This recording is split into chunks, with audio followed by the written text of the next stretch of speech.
Hello beautiful soul! Welcome back to my channel. This is my channel for Japan, Kaban Aquarius. This reading is for you. First half ng May 2026. General reading tayo Aquarius At syempre, energy reading po tayo. Salamat sa inyong lahat, sa mga suporta nyo, sa mga pagmamahal nyo, at sa mga comments nyo. Yan, maraming salamat po. At sa mga nagpa-personal reading, sa mga bagong subscriber ko rin, sa mga nakasubscribe sa akin, maraming salamat sa lahat ng inyong suporta. And God bless you all. And syempre, sa mga nagpa-personal reading po, maraming salamat sa inyo. Kung gusto nyo na personal reading, all the details is in description below. Para po kay Aquarius. First half, ano dapat niyang malaman?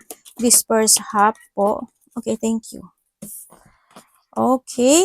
Aquarius, we have the pan, romance, celebration, and parties. Maaaring magkakaroon ng mga celebration parties or mga enjoyment, having fun, and happiness situation. Yan, may mga magaganap o mangyayari. Mag-ingat ka lang daw. Also, there's a warning na may mga problema kang pinagdadaanan o pagdadaanan this time, and then sana wag nang maulit yon sa mga susunod na panahon. Yun yung sinasabi. No, and mag-ingat ka rin sa iyong hand or finger. Yan, baka maipit kayo, madaganan, mahiwa, magdugo, wag naman maputol, sana. O ikaw sa mga connected sa iyo, ganyan. No? Baka, kasi may mga celebration, di ba? Sana mag-ingat kayo sa mga ganyan. And you're on the right path. You are on the right path. Bulol ako pasensya na kayo.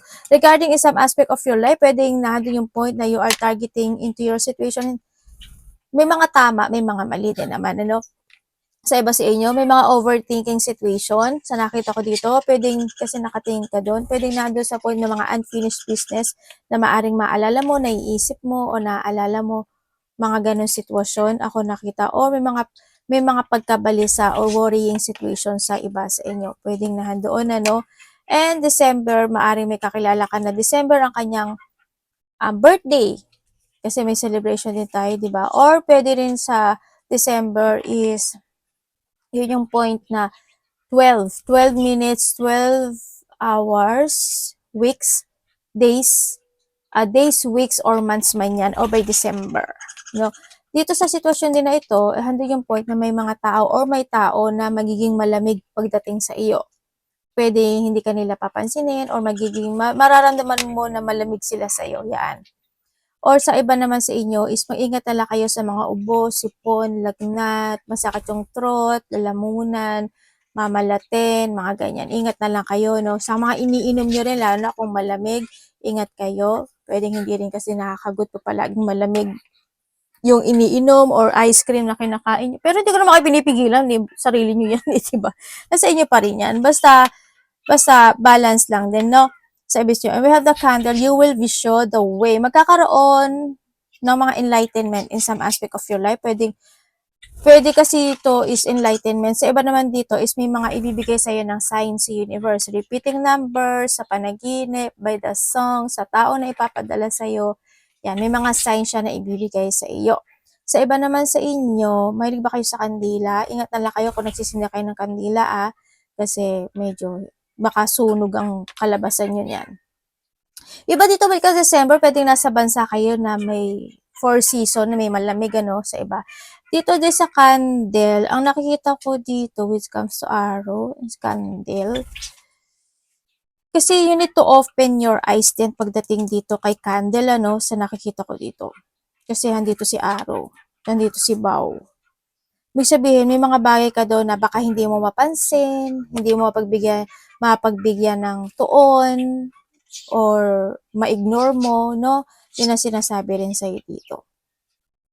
Ingat-ingat na lang din. Sana hindi mag-brown out sa inyo.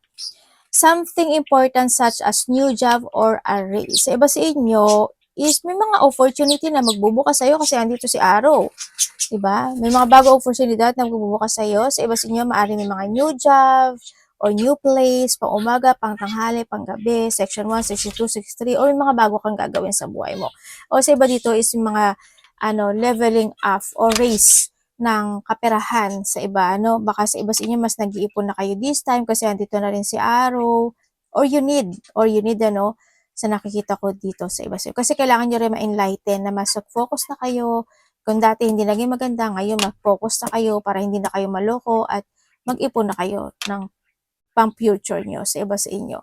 Sa iba dito may mga nag-iipon. May mga pinag-iipunan na sitwasyon, pwedeng kung may mga celebration na magaganap ba yun, or kailangan mo rin pag-isipan, pag-ipunan yung future, ano, kasi andito si Arrow sa nakita ko dito. Yun. Sa inyo, mag-focus kayo sa sarili nyo, ha. If this is a love life, mag-focus kayo sa sarili nyo. Kasi, maaari nagkakaroon na rin ng red flag sa love life ng iba sa inyo, no? Yan. Or kung iba, kung wala naman mga third party or walang mga red flag, siguro mas hinahabaan mo yung pasensya mo this time. Kaya mas iniintindi mo na lang siya sa iba sa inyo. And, diba? Spiritual love nga. Ay, hindi ako nagkamali. Oh my God. Sabay ganun no? Okay, sa mga karelasyon siguro handun na rin yung paghihiwalay, ano? Yan, may mga breaking up situation kasi may nag-move ako nakikita dito. Pwedeng may na-enlighten siya at nag-move siya para sa sarili niya. Pero syempre, hindi naman agad-agad makakaiwas doon, di ba? Mahahata ka pa rin ng sitwasyon. When it comes to sa Lily, alam mo, handun yung pagiging a person na may purity spirit. Ibig sabihin, mabait ka talaga, no, Aquarius, na nakita ko dito. Kasi, alam mo yung point na kahit na alam mo sometimes may red flag or may mali, iniintindi mo yung tao. Pinagpapasensya mo, iniintindi mo, mabait ka nga. Hindi ko naman sinasabi na maging masama kang tao talaga. Alam mo naman na, pero tingnan mo pa rin yung bag mo, di ba? Ibig sabihin, hindi lang siya pere. Sa pera man siya, pero hindi lang siya pera ang ibig sabihin nito. Ibig sabihin, mag-focus ka rin sa sarili mo. Yun ang pinaka-the point kasi dito, no? Mag-focus ka rin sa sarili mo, mag-focus ka rin sa future mo, sa targeting mo, ganyan. 'Di ba? Kailangan mong isipin din yung self mo this time. Yun na nakita ko dito. Also this is pagdating dito tsaka dito, ibig sabihin may apology situation. Ako nakikita, hindi man siya sabihin sa'yo yung words na apology, pwedeng nandun sa point na mas magiging mabuti siya sa'yo, or magiging mabait siya sa'yo, or ipaparamdam niya sa'yo apology niya sa'yo, hindi man siya magsalita, pwedeng nandun sa point na yun. Or someone who's connect, or ikaw, ito sa kanya, pwedeng nandun sa point na yun. Or mayroon din ako nakikita with a candle kasi, tsaka kay Arrow, tsaka ito si Bao, ibig sabihin, may tao na nag-iisip sa'yo. May tao na naiisip ka dito sa sitwasyon.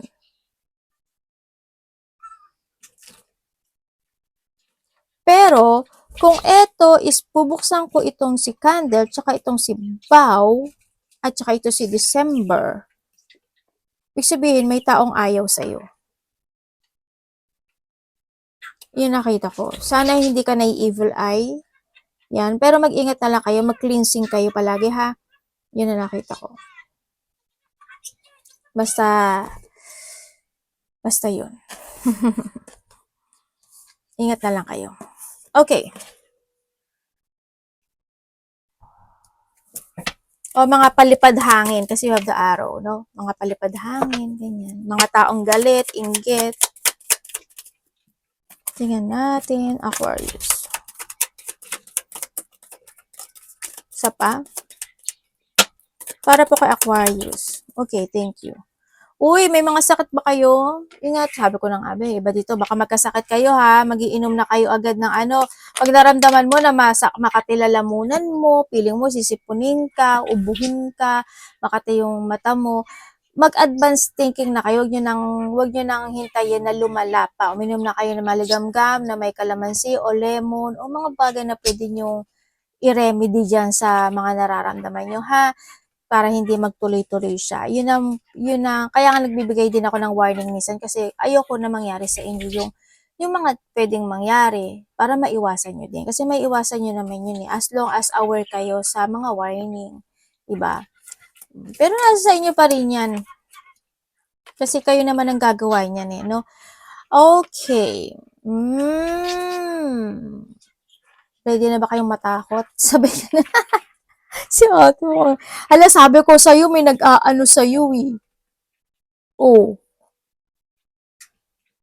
oh. Kilala mo to. As in, kilala mo to. Hmm. Sa iba naman sa inyo, ang nakikita ko sa inyo is may mga supernatural situation. Halimbawa, parang may naaninag ka, parang may nakita ka, tapos pagtingin mo wala naman. O di ba? May talaga manakot si ate. Ganun talaga si ate. Yan, yun ang nakikita ko sa iba sa'yo. Maaari may mga mararamdaman kayo, ganyan, o kaya may mga mapapanaginipan kayo na hindi nyo maintindihan, mga ganun sa inyo. May magbubuyo dito, no, sa nakikita ko dito. Ingat ka na lang sa mga tukso, magbubuyo, or mga temptation in life. Yan. Alam mo naman yung temptation, di ba? Pwedeng sa sarili mo, or pwedeng magagaling sa ibang tao, or pwedeng may ipapadala sa universe para i-test ka niya, yung mga ganun sitwasyon. No, ingat ka na lang. And then also, ang nakikita ko dito, andun nga yung kahilingan. Ibig sabihin, may taong humihiling na maghirap ka sa buhay or hindi ka mag-success sa buhay. Baka may sakit tuloy. Baka may taong galit talaga sa'yo dito. Yun, magiging very sensitive. May tao kasi ako nakikitang sensitive. Hindi ko alam in what way, kung sensitive ka kasi may sakit ka or sensitive, may mga emotional situation lang talaga or may mga sitwasyon na magiging sensitive ka. Or may tao na may very, very sensitive. Nandun sa point na yun. May tao na, yun nga, fragility, mga ganyan situation. And then also, ang nakikita ko sa'yo, mag-ingat ka na lang sa mga pangloloko, panglilinglang, pandaraya, panggagancho, ayan. Someone is wearing a mask, ang nakikita ko rin dito. May tao na hindi siya magiging totoo sa'yo or they pretending. Kaibigan mo man yan, lovers mo man yan, kapatid, anak, magulang, kung sino man yan. Yeah, may tao na magpapanggap. May pagpapanggap. Ako na nakikita sa iba sa inyo. And then also, halimbawa may nag-apology sa'yo, di ba? Ibig sabihin, well, nag-apology, totoo man o hindi, alam ko naman na you don't care na dun sa bagay na yun. Kumbaga, alam ko naman na si universe na ang gagawa para sa inyo or sa atin yun, ano? Yan. Basta kayo, sa sarili niyo, totoo kayo. Yun ang pinaka-the best sa lahat. And then also, ang nakikita ko rin sa iba sa inyo ay, may buntis ba? Manganganak, buntis, or mabubuntis. Pwede rin naman na ano ka, doctor, teacher, healer, nurse, caregiver, pwedeng mga nasa ganung sitwasyon ka, kaya nakikita ko yung caring situation sa iba. May tao na hihingi ng suporta sa'yo or may tao na maghihingi ka ng suporta sa kanya. Vice versa, may support situation.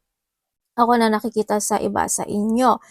And then also is may disturbance. Alam mo, may burden ka. Dito sa sitwasyon, ibig sabihin, kasi andito siya eh, meron ka pa ring burden na nararamdaman sa ngayon. Pero sabi dito, huwag ka mag-focus dito ka. Sa araw, no? Kasi ito na yung liwanag eh. Ibig sabihin, iminumulat ka niya sa sitwasyon mo this time para mag-move forward. Nandun sa point na yon. Yon. May mga bagay doon na malilito ka. May mga bagay na parang hindi ka makapag-decide or unclarity situation nito, no? Or mga bagay na mag-aalinlangan ka. May mga ganun sitwasyon daw ako nakikita sa iyo. Basta always have a faith lang, ano. Ano ba kayo? Nag-aano ba kayo sa simbahan?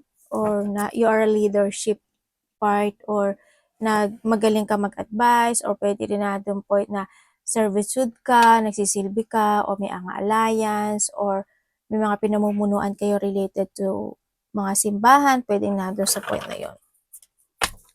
Yun ang nakikita ko sa iba. Yung mag-ingat ka lang din sa pera mo, no? Ganyan. O kaya sa mga kadiling situation mo kasi andito si Mas tsaka ito.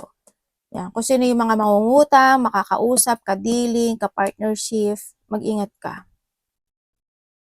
Sana kung nangyari na to, wag mo na lang ulitin kasi makikita mo daw yung sign. No? Trust to your intuition kasi ipapakita niya sa iyo yung sign. Kung yung tao na yon is good or yung sitwasyon na yon is good or bad. O bibigyan kayo ng warning Alam mo, protected ka ng universe, Well, lahat naman protected ng universe, pero this time parang nandun yung guide na ibinibigay niya sa'yo dito. Para po kay Aquarius.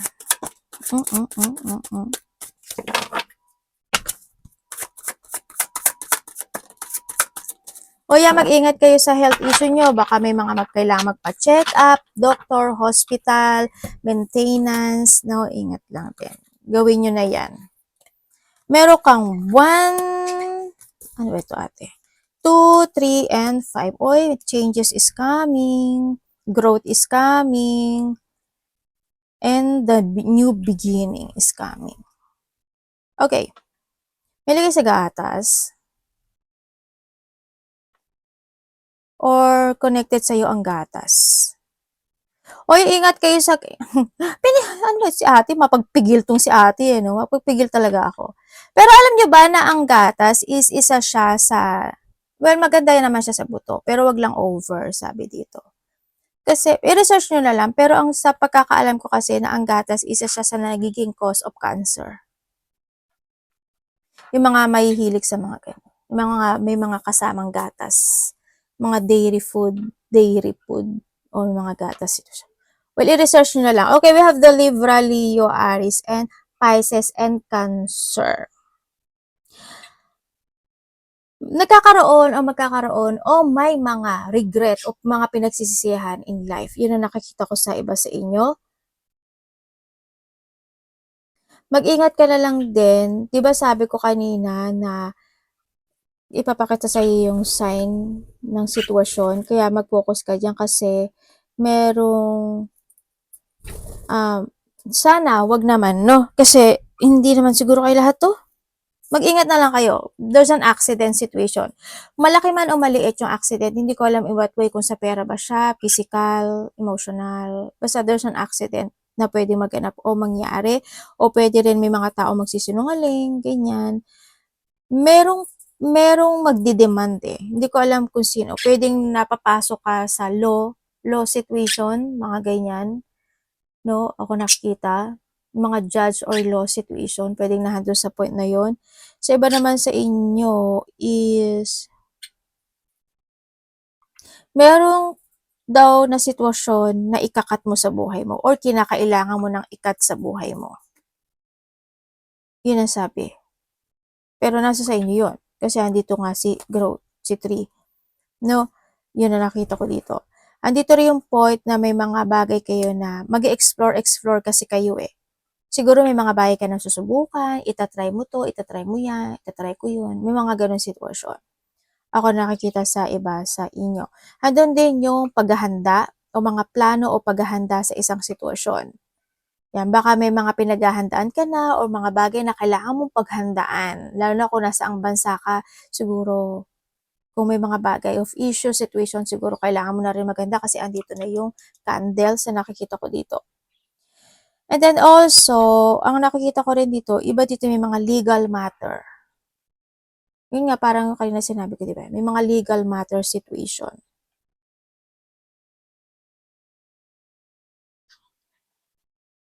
Sana maayos if ever na meron man, ano, sa nakita ko dito. Or may mga bagay na talaga na kailangan itama, actionan. Andito rin yung point na